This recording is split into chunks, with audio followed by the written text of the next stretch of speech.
called to show my ex's info. She never popped up on the screen, but my mom called close to 20 times. My dad called no less than 10. And my best friend, who also happened to be my cousin, was sending a text every 15 minutes like clockwork. I avoided them all, but eventually the one and only person I couldn't ignore, even if I wanted to, called. And I finally caved and answered the phone. Right, Archer, where in the hell are you? Mom and Dad are worried sick about you. My little sister's voice was shaky and sounded like she'd been crying. She was normally a pretty tough cookie, but could be overly dramatic and emotional. Part of that was because she was a teenage girl, but a huge chunk of it was that she took after our father in pretty much every single way except in her appearance. She looked just like our mother, with her white blonde hair and pretty green eyes. However, she was reckless and rebellious, just like our old man. She was as outspoken and opinionated as he was. She was as bold and as colorful as he was. She was fearless in everything, the same way he was. And she felt everything in the same extreme way he did. Both of us grew up knowing without a doubt how much we were loved and cherished by our parents, but especially by our dad. The opposite was also true. Whenever we disappointed him or did something he didn't approve of, we felt his displeasure down to our bones. It was a lot to take in and balance out, but luckily our quiet and mostly even-keeled mother kept our household and our father in check. I wished I took after her the way Dare took after Dad, but I was kind of the odd man out in our family. I'd heard more than once from my grandparents and my uncle that my personality and behavior were almost a mirror image of my dad's twin brother, who was no longer with us. It was a sore spot with my dad whenever someone made the comparison, but he didn't deny that there were many times that I reminded him of his twin brother. No matter how much time had gone by since he lost his twin, my dad still very much missed his other half and felt the loss of not having him in his life. Sometimes my mom told me stories about the two of them when they were growing up, and I could sense the similarities in myself and my uncle. For so many reasons, it sucked he died so young. Only one of which was I had no one to really relate to in my family. I was kind of the darkest sheep in a flock that was already mostly shades of black and gray. I sighed and squeezed the steering wheel between my hands. I loved my little sister with everything in me.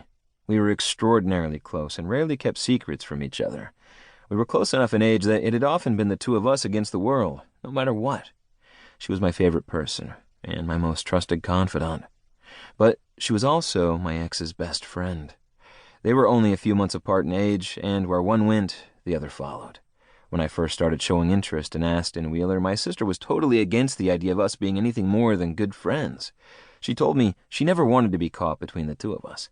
She never wanted to have to pick a side, or have to keep something from either one of us. I waved the concerns off because I was sure Aston and I were meant to be. I'd grown up surrounded by true love and examples of young love maturing into happy, healthy, long-lasting marriages. I thought staying with my first love through thick and thin might be the only way I might manage to take after my parents.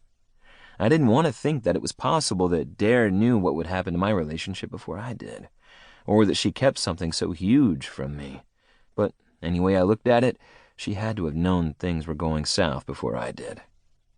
I'm going for a drive. Tell Mom and Dad not to worry. I'll be fine. I would be, eventually. My sister sighed on the other end of the line, and I could hear her pacing around. She was the type who was constantly in motion. She never sat still, and her mind was always going a mile a minute. I knew if I didn't convince her I was okay, she would venture out aimlessly into the night trying to track me down, even though she had no idea where I was or how long I'd been in my truck.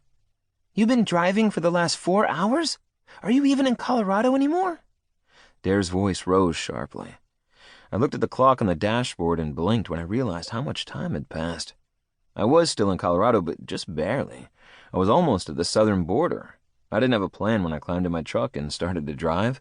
Subconsciously, I started heading toward the one person no one would ever suspect me of turning to when I was hurting.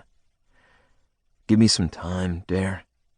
I wanted to close my eyes and make the world disappear until I could fully deal with the empty ache in the center of my chest. Since I was driving, that wasn't an option, so all I could do was shake my head and blink my eyes, which alternately felt like they were wet with hot tears and yet still dry as the desert. I have to get my head on right before I try to talk to anyone, especially you, about what went down today.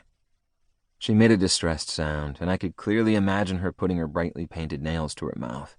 She always wore a bunch of rings and bracelets that clinked and banged together, making so much